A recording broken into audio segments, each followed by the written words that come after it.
So rather than go Michael Vick on your thing there, why don't you just move the gauge to the other side? Why? Oh shit, you can. Bro, that's why I was coming to get you earlier, dude. I'm serious. This is the dumb stuff I do. To some losses through the process had me furious. But I got eyes on the vision, can't get delirious. Fall in love with the game and then you marry it. I think I married it. This the anthem. If you rockin' with it, put your hands up. Yeah, this the anthem. If you get up and get it, put your hands up. What's up, freaks? It is Sunday morning. Gumpy and I are out here at the shop. First time we've showed up knowing that the car does the dang thing. I'm talking about, it has been a journey. Made some mistakes, learned from them. Normal mistake I make is rushing things. And honestly, even right now, knowing that the car kind of does the thing is one of the normal times where I would just try to rush into a race or something like that. And I'm trying to take this new mindset and take it serious because I fully believe that we can be one of the most competitive teams out there. If we can dial it all in and stay focused and stay learning, that my work ethic plus those things is going to make us just absolutely one of the best. So so today I'm going to focus on something I can control and it doesn't affect the car's performance, but it will rust eventually, right? And that is the roll cage. It needs to be painted. This is one of my, honestly, I don't really love this type of stuff. It's more of a tedious job. The painting part's not, but it's tucked up in there. You got to tape stuff off, and you got to tape everything off. You got to tape the windshield off. You got to tape, and all that stuff. Paint, let it dry, whatever. It's a thing. It's a process. It's part of the process. And again, like I said, usually I try to rush processes. This time, I'm trying to enjoy this process. I'm trying to enjoy the tediousness. I'm trying to enjoy the fact that it'll be painted, and it won't be rusty. Just so Gumpy can jump in the car and scratch it all up. But that's fine. We'll talk about that later. First things first, some of this stuff is just simply in the way. So I'm going to move what I can. Probably move this. Probably going to obviously undo the parachute mount, take the seat out, got to take the dash out. A lot of little things, and then we will start prepping, which, oh Lord, that's going to be fun. All right, I'm not mad with where we're at. I got pretty much everything out of the way, but the parachute cable and the seat belts, we are getting down to the nitty gritty. Dash is out, pretty cleaned out. So taping it off is just really the hard part. And Chris did such a good job tucking the cage that's going to be a hard part. Getting paint on the back of it, taping things off. If I can even fit something between the surface and the surface. But we'll cross that bridge when we get there. Got to finish getting this stuff out, and then we'll get to tucking. I'm thinking aluminum foil is going to be the only thing that'll go up in between there. It's got to be thin. Good job, Chris. I don't know how I could get in that daggum stash, but anyway, here we are. The cage is pretty much painted. Now it's time for the fun part, the stripper glitter. Not a fan of this type of work, like I've said about 1 million times. But I think it is a necessity. I think, obviously, outside of the rust, it just looks 1,000,000 times better. Ultimately, I'm hoping to get the carbon bar covers right there. I think that'll help everything because Gumpy will be getting inside out of the vehicle. Honestly, my leg has been sucking a lot today, so it's been hard to get in and out of my daggum self. So I might be part of the problem in the future. Golly. Oh, yeah. Oh, yeah. Oh, yeah.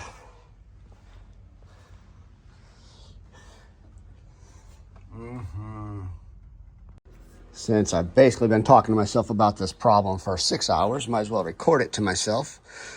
You guys tell me I'm problem solving the location I want to put this. Perfect scenario. I put it up there. I have access to it when I go to race because I have left it off, and I lost a race because my car couldn't stall up. That was fun. Putting it right here was, perfect, easily accessible. However, it's going to be in the way of the potential fuel tank situation. Over there, it's kind of completely out of the way, but also in the way. But the gauge, to have the bottle rest how it should, is going to interfere with this. But I just checked. There will be no clearance issues. If I gave that the old whack job, I think we'd be golden. So I think this is the move I'm going to make. And I don't care what anybody else thinks, because they're ignoring me anyway. Don't like it. It's going to take you an hour to switch out your bottle.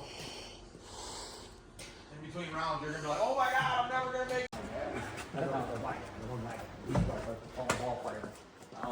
Mike Vick? No. Yeah, Mike Vick. Michael Vick's what I'm thinking of. Okay, so hear me out. What you got, boss? Right? Nitrous bottle mount spot. Okay. All right. So Out of the way. Out of the way. Yeah. All right.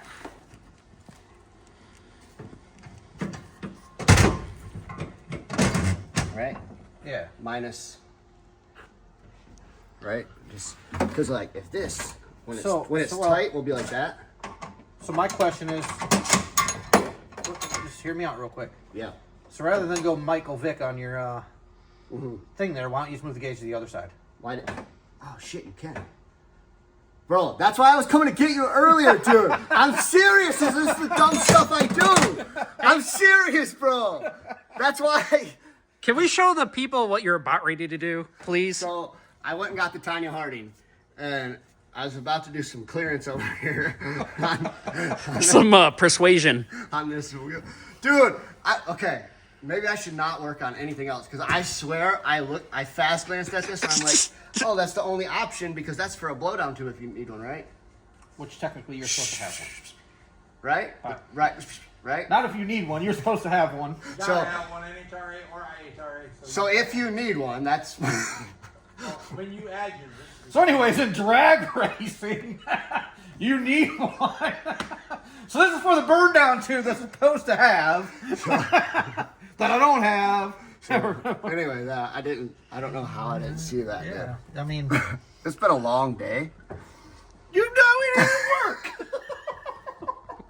What do you do? I know you didn't work Bro, on your car today because you didn't work. It's here. Listen, I know you when I just went over there and got the hammer, I almost didn't even get you again. I almost just came over here and started So whack from fucking here on that. forward, check this out. Yeah, You're not allowed to make any decision on your own. I agree. You're cut off. Cut off today. Bro, I don't even know what to say about that. I don't get embarrassed a lot. Like, I'm all for making mistakes. Like, that's fine. Listen, that's why I wanted the camera for But this. for some reason, that made me blush, dude. That felt like full idiot, dude. Like, I definitely feel that way too if I was you right now. right. Anyway. What's up, freaks? It's Saturday morning, Thanksgiving weekend. I don't do well not doing stuff. I am my own worst enemy. I am the epitome of an idle mind is the devil's playground. So I like to stay busy. Plus, honestly, man, I'm genuinely enjoying the process of building the car, getting the layout where I want. It's been a while since I felt like this about the build process. I've been trying all year to be patient and be a part of it, and I did a lot of things that I'm very proud of, and then I just wanted it to do the stuff, and when it didn't, I lost track of the process. We're back, baby. I accomplished the first thing of the day. I moved the nitrous bottle mount. It is tucked up in there. I'll flip the camera around and show you guys. Now the reason is I want as much room in this center area because potential gas tank thing going on here. We have some ideas, like that might just be the closed area. I definitely think a trailer is the move on the drag and drive stuff, but I gotta get the proper length hose measurement for the nitrous bottle still, so I'll do that next, but getting it where I wanted and out of the way, it's fairly easy to access. It's probably not, the easiest, but it allows the bottle to sit how it should. It allows the hose to be how it should so that it's, pulling properly. So it's doing all the things it should, so I'm super pumped up about it. First thing accomplished, yesterday we came in here, did a bunch of test fitting on everything because there's a bunch of stuff that needs to be fabricated right now. And felt like I didn't accomplish much, but I ran around like a chicken with his head cut off for about 6 daggum hours, and feels good to get something done. So let's check it out. So first things first, ignore all the obnoxious holes. That's from getting the, I won't talk about that. But here is the nitrous bracket. Me in there like swimwear, son. So I got 4 bolts. I probably could have got one more now that I'm looking at it. No, I couldn't have. And it's right on the edge of that weather stripping, which means it would have been a split seam. It would have been not ideal. I could have gotten one more here, but I don't think I could have gotten the tool up there properly. I think 4 bolts is more than adequate. So yeah, there we go. That thing is freaking dialed. I love that location. That's so awesome, dude. I'm glad that worked out. It gets it out of the way, still accessible. Sometimes it's just meant to be. Now I just got to find out the length of the hose that we need, and we can get that ordered. And the nitrous bottle setup, finito. All right, we're gonna do this one a little bit backwards. Instead of showing you everything we just did to get to this point, I'm gonna show you why we're at this point and then show you everything we did. And we just got back from lunch. Gumpy's over there trying to break into the cup that had ice cream, which was absolutely stupid because it's daggum freezing, literally freaking storm warning out. Anyway, bumpers on. We all agree? Okay, now check this out. As you can see, there's not a ton of room up here, right? To put a big radiator, the turbo setup, you'd have to change a bunch. Oh, thank you, sir. Appreciate it. Good boy. So what we did instead is 2 baby radiators. You can't even really see it. It's kind of tucked. Those lines are kind of all ran goofy right now, like the wiring and all that stuff, but that wasn't important. I can do that later. Bro, what are you doing? What are you doing?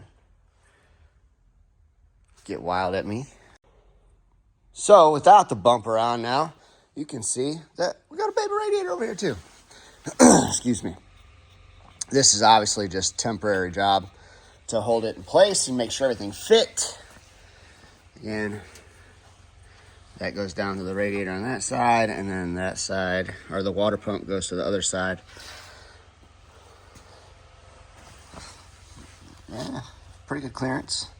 Not mad at it. Again, once I get all that wiring cleaned up and put where it's gonna go, I think that'll also help it just make it look a million times better. I'm digging it though. I think that oil pressure sensor's gotta move. We got stuff to do, but all in all, I'm digging it, dude. Really digging it. So Gumpy wants to play ball, but I figured I would mention this since I already forgot like 9 times. I did bring a block in. Why, you ask? You probably didn't ask that, but I'm gonna tell you anyway. So we're gonna try to get an alternator bracket made for a 16-volt alternator for the car for drag and drive. So we need to know the pulley location, and this way we can mock up, yeah, exactly right where Gumpy's ball is, a bracket to hold that alternator. Thanks, Gump. You're the best helper. No, he's not. Don't tell him I said that. He's kind of always in the way, and he always wants to put ball in spots he shouldn't put ball. You're the best helper.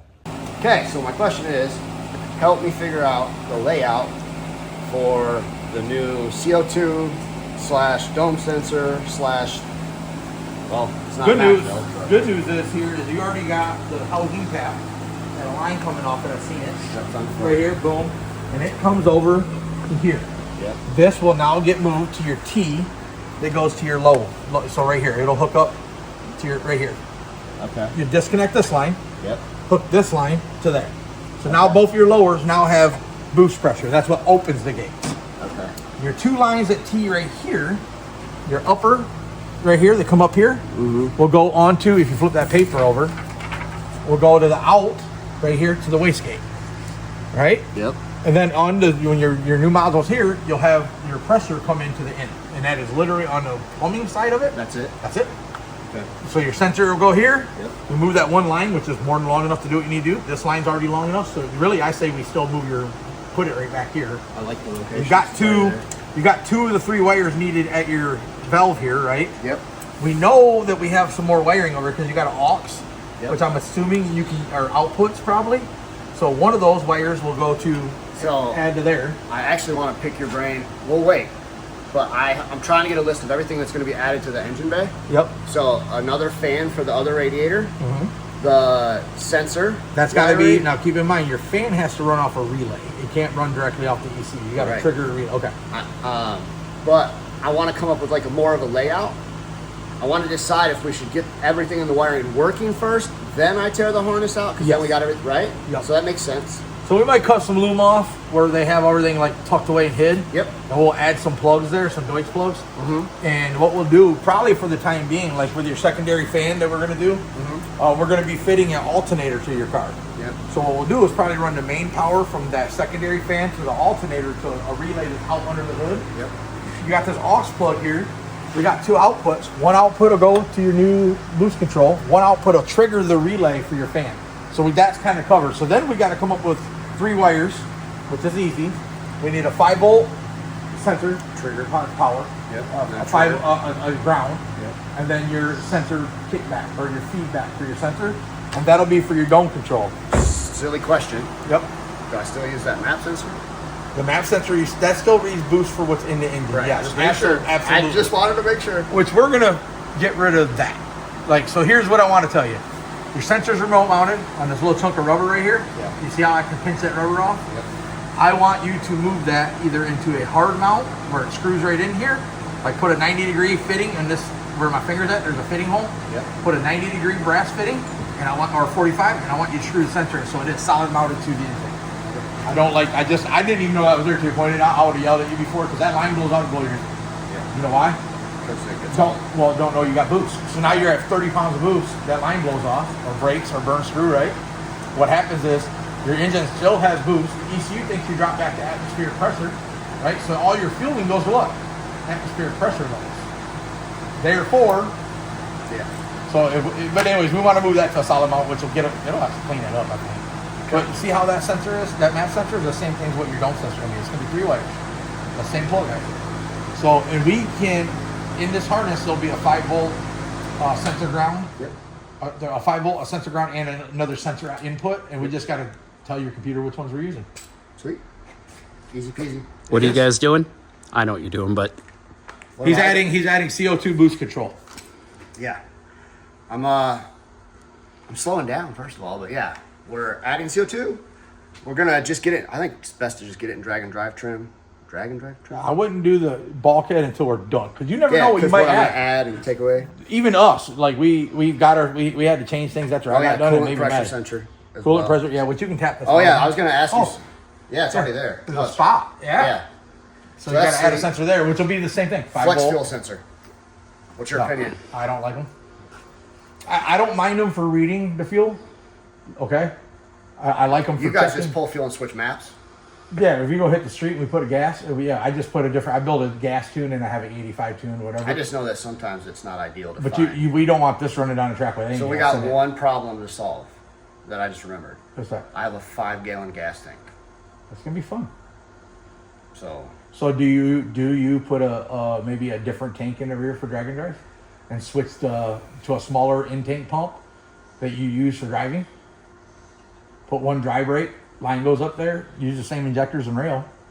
Just do one dry brake that you can extend down to your tank that you have, your race tank, to your drive tank. And when you get to the track, you dry brake it, pull the tank out. Kind of like what we're gonna do. Just do an intake pump. I mean, that would be the simple. Or 5 gallons. How far will 5 gallons get this car? I don't even want to find out, but I bet you ain't gonna be enough. Well, we are different, and we like driving. We'll drive how many hours? 5, 6 hours sometimes, 4 hours at least, without stopping. So I'll drive as long as I can. I just don't know how long it's gonna last. yeah, that's what I'm saying. I would definitely want more than 5. 4-speed transmission in this, Yes. so you have an available 4th gear too. Yeah, I have overdrive. Yeah, So that's going to help you a ton. 5 gallons don't seem like enough though. For Say it anything. gets 20 miles a gallon, which is being pretty. Generous. It is, but if tuned good, it probably can. Small engine, light car, but you're going to carry a lot of weight, which will. Say you get 15 miles a gallon. Wait, 15, hell. This is going to lug down a lot harder with all the weight he's going to have with it, is what I'm saying. On the safe side, say you get 50, you're going to carry 10 gallons extra with you anyways. Sure. So, I mean, Something to think about. you'll get 100 miles out of the tank if you do right. That's more than I was thinking. But that's probably pushing it to the ragged That's edge. pushing. I think add a second tank. Matter of fact, I think the tank's 200 some bucks, and the in-tank pump set kit's like 200 some bucks. Honestly, for under 500 bucks, you could have a whole system that's 15 gallons. And then you don't have to worry. Here's the cool part: you leave the track on pump gas. You get to the next track, you're at 80. You switch it back to 85. You don't have to drain tank, switch tank, none of that stuff. That. Honestly, to me, it's easier because that was kind of a fuss with us. Honestly, we got good at it, but having to switch Draining the fuel and fuels stuff. Yeah. and That's then kinda flushing annoying. it. And then you fill all the gas cans, and you're like, shoot, I don't even got no place to put the gas from the dag. And that's where if you just make every Now, what's detachable. really nice for us is we can show up and have 10 gallons of gas left in our drive tank. It don't matter. Right. I don't have to figure out where I'm going to put 10 gallons so I can get it all out and put the methanol in and then purge the system twice with methanol, then put methanol in. Then when we go to leave, I really didn't care. I would just drain the methanol out and just slap fuel in it. If a little methanol is fuel, I didn't care. But yeah, I would do a second. You got room back there right in the center to drop a second. So basically what I'm finding out is it doesn't matter what room I make in my car. I don't got room in my car, so I'm still doing a trailer. You know why you're going to like a trailer more than having So I don't have to empty out my car. Oh, dude, this sucks. People that do that end up hating it. And Chris did it Chris one time. One time, he got fastest without a trailer. He was the fastest car without a trailer that year. But then he said, "I'll never do it again because you got to take everything out of the car to be safe, and like it's a lot of work." OCD, so that means like everything. Yes. No, a second tank would be the easiest way. I don't think it'd cost a whole lot. You do a titanium dry brake. They're only like $70, believe it or not. And then a Deutsch plug for the pump. Probably get the same pump setup we just got. Yeah, I like that. Dude, it's super simple. Sounds like he's got this. I'll see you guys later. All right, I need to find clothes and stuff to make our... So boom, that's all the progress for today's video. And I want to clarify something. I've never lost my flame, but every once in a while, you got to restoke the fire. And right now, our flames are daggum flourishing. I'm fired up in general. I'm fired up to learn. I'm fired up about the process. I'm fired up about the potential. I'm fired up about the daggum channel. I actually feel like we're going to start posting content more regularly, which is what I've wanted since the beginning. And just remember, you're going to go through these highs and lows. The only difference between me and most people you're going to watch is I will share all of mine, and I try not to hide anything. I am unapologetically me. So it is what it is. So anyway, how y'all doing? How's your projects doing? Hold on, what? Gumpy says if you're not out there working on them, they're daggum not getting done. So get out there and start working on the dang things. And as always, I encourage y'all to be just like Gumpy is with his ball. And get out there. Get outside your comfort zones. Feed dreams and start fears, y'all.